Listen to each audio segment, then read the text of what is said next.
Hello everyone, ओम नमः शिवाय and welcome back to the channel. I hope कि आप सभी ठीक होंगे और अपना भी ध्यान रख रहे होंगे और आप सभी के यूपी पुलिस एग्ज़ाम की प्रिपरेशन भी एकदम बढ़िया चल रही होगी।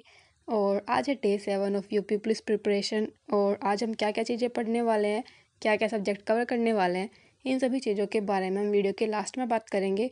और हाँ, मैं आप सभी को ये भी बता दूँ कि आज मैं आप सभी को हिंदी साहित्य वाला पार्ट कंप्लीट करा दूँगी और या फिर नेक्स्ट वीडियो में शायद कंप्लीट हो जाएगा, क्योंकि काफ़ी सारे बच्चों ने बोला है मुझे कि दीदी हिंदी साहित्य वाला पार्ट कंप्लीट करा दो।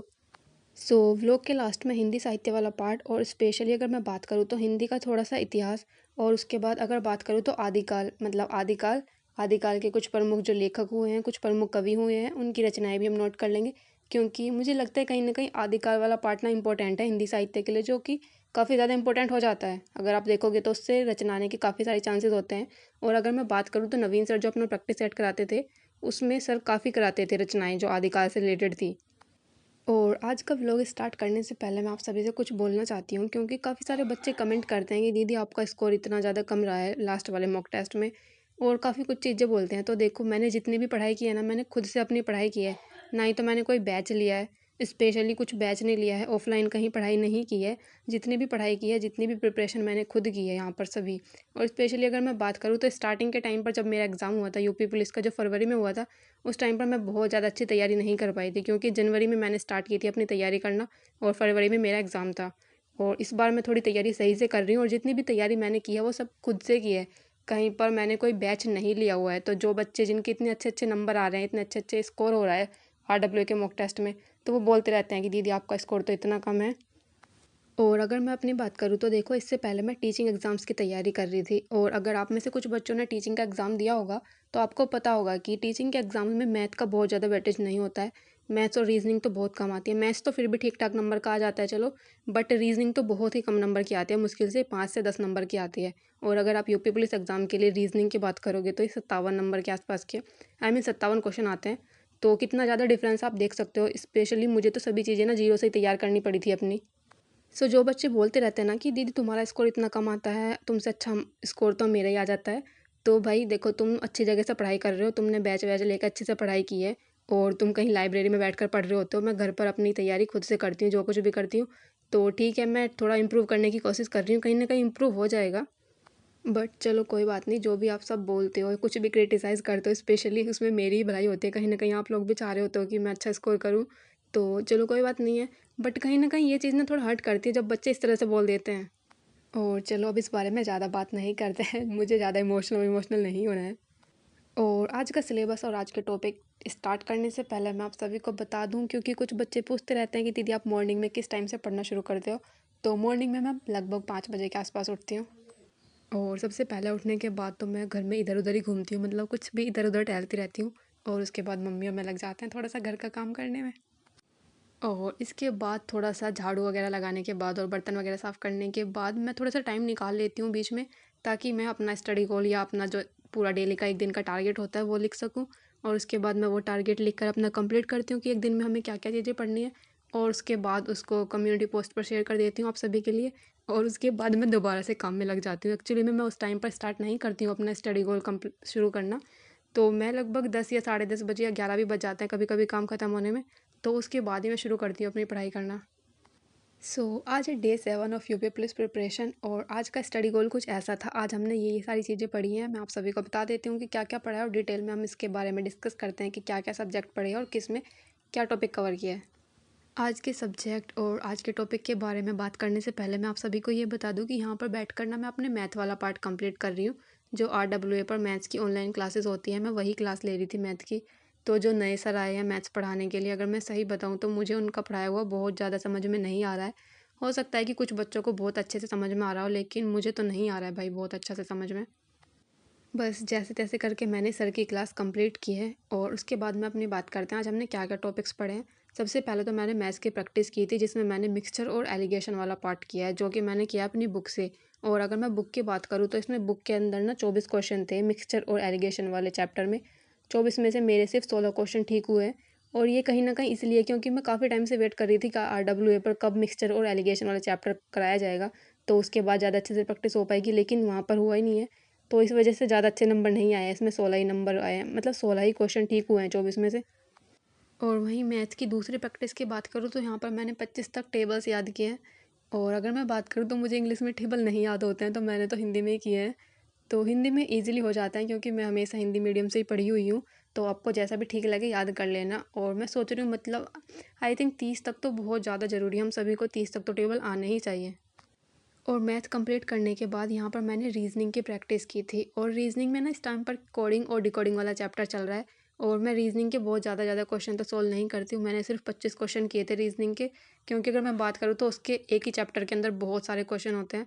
तो मैं कोशिश करती हूँ 20 से 30 के आसपास क्वेश्चन सोल्व कर लूँ। तो यहाँ पर मैंने 25 क्वेश्चन सोल्व किए थे।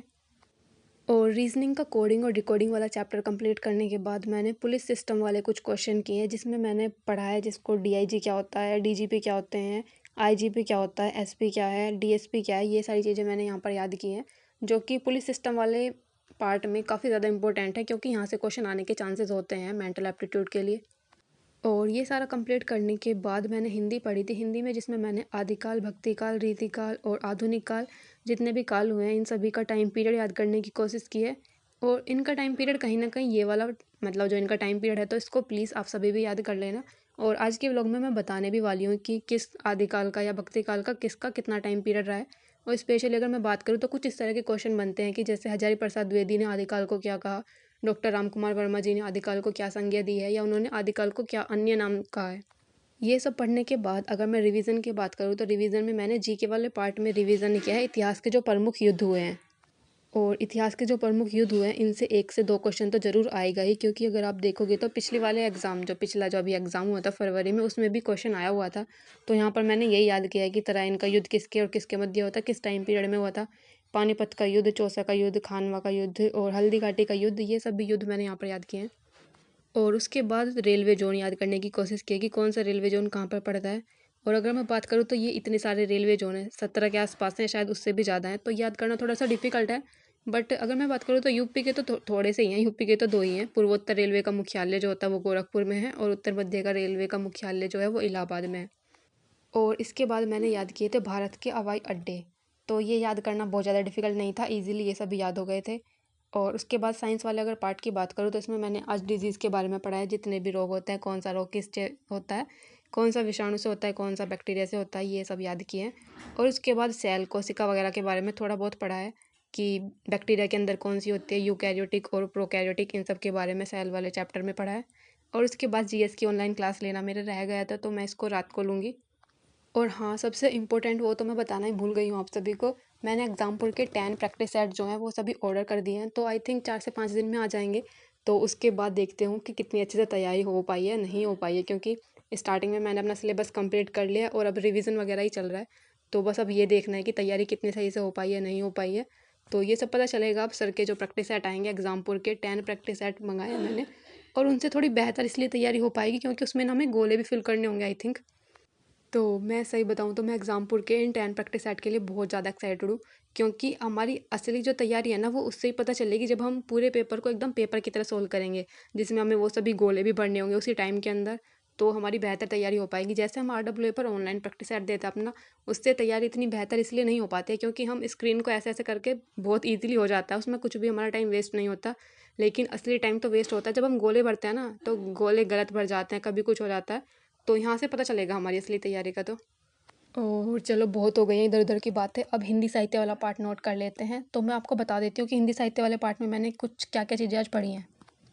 और ये हिंदी साहित्य वाले नोट मैंने आप सभी के साथ शेयर कर दिए हैं। और जहाँ पर भी आपको कुछ समझ नहीं आ रहा होगा तो प्लीज़ कमेंट कर देना, मैं आप सभी के क्वेश्चन का आंसर कर दूँगी। और यहाँ पर ये थोड़े बेहतर तरीके से समझ में आ जाते हैं, हर चीज़ को मैं कम्युनिटी पोस्ट पर नहीं पोस्ट कर सकती हूँ, आपको ये चीज़ समझनी होगी। क्योंकि वहाँ पर ना बस कुछ बच्चे मजाक ही बनाते रहते हैं हर टाइम कि ये राइटिंग वैसी है और ये ऐसी है। तो जो पढ़ने वाले बच्चे हैं जिनको सच में नीड है इस चीज़ की, तो मैंने उन सभी के लिए शेयर किया है। क्योंकि अगर आप इन सभी रचनाओं को देखोगे ना और कहीं पढ़ने जाओगे तो आपको 1 से 2 घंटे लग जाएंगे इन सभी को सर्च करने में अलग अलग। क्योंकि ये जो नवीन सर ने भी लिखवाई हुई है ये किसी एक क्लास में नहीं लिखवाई हुई है। जो सर ने 40 प्रैक्टिस सेट कराए हुए हैं उसमें ऐसा होता है कि एक दिन में सर ने 2-3 रचनाएं लिखवा दी। तो अगर आप डेली 40 के 40 प्रैक्टिस सेट करोगे तब जाकर आपको वो रचनाएं मिलेंगी। तो अगर मैं आप सभी को दे रही हूँ वो लिखने के लिए, तो इसमें आपका ही बेनिफिट है। और प्लीज़ इनको ना नोट कर लेना, ये इतना ज़्यादा नहीं है कि आप इनको नोट नहीं कर सकते हो। 10 से 15 मिनट या ज़्यादा से ज़्यादा 20 मिनट आपको लग जाएँगे इसमें, तो इन सभी को प्लीज़ नोट कर लेना। और अगर हिंदी साहित्य वाले पार्ट की बात करूँ तो अब ये इतना हो जाने के बाद ज़्यादा पार्ट नहीं रह जाएगा हिंदी साहित्य का, 2-3 और हो सकते हैं जिसको शायद नेक्स्ट व्लॉग या उससे नेक्स्ट व्लॉग में कंप्लीट हो जाएगा आपका हिंदी साहित्य वाला पार्ट। मतलब जितना मैंने मेरे पास लिखा हो मैंने आप सभी के साथ उतना शेयर कर दिया है। और अगर मैं अपनी पढ़ाई की बात करूँ तो मॉर्निंग में मैं 10:30 या 11 बजे के आसपास बैठती हूँ पढ़ाई करने के लिए, और उसके बाद तो फिर दिन में पढ़ाई ही करती रहती हूँ। बट बीच में ना ऐसा होता है कि 11 या 11:30 या 12 बजे के आसपास ना मुझे थोड़ी नींद सी आने लगती है, तो उस टाइम पर मैं नहाने के लिए जाती हूँ जिससे मेरी नींद भी खुल जाती है और उसके बाद थोड़ा फ्रेश फील होता है, तो आराम से और अच्छे से बेहतर तरीके से पढ़ाई हो पाती है। क्योंकि मैं नहीं चाहती हूँ कि मैं दिन में सोऊं, क्योंकि अगर आप एक बार दिन में सो जाते हो ना और उसके बाद उठते हो तो कभी सर में दर्द हो जाता है, कभी कुछ, और अगर एक बार आप सो जाते हो तो फिर गर्मी में उठने का मन नहीं करता 1-1.5 घंटे से पहले।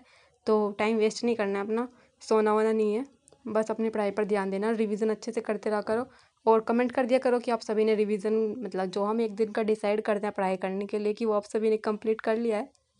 और बाकी प्लीज़ लाइक शेयर सब्सक्राइब भी कर दिया करो, मैं भी इतनी मेहनत कर रही हूँ और आप सभी भी इतनी मेहनत कर रहे हो अपनी पढ़ाई के लिए। और आप सभी का कुछ भी क्वेश्चन हो तो प्लीज़ कमेंट कर देना, मैं उन सभी के आंसर कर दूँगी। मिलते हैं नेक्स्ट व्लॉग में, तब तक के लिए बाय बाय, टेक केयर।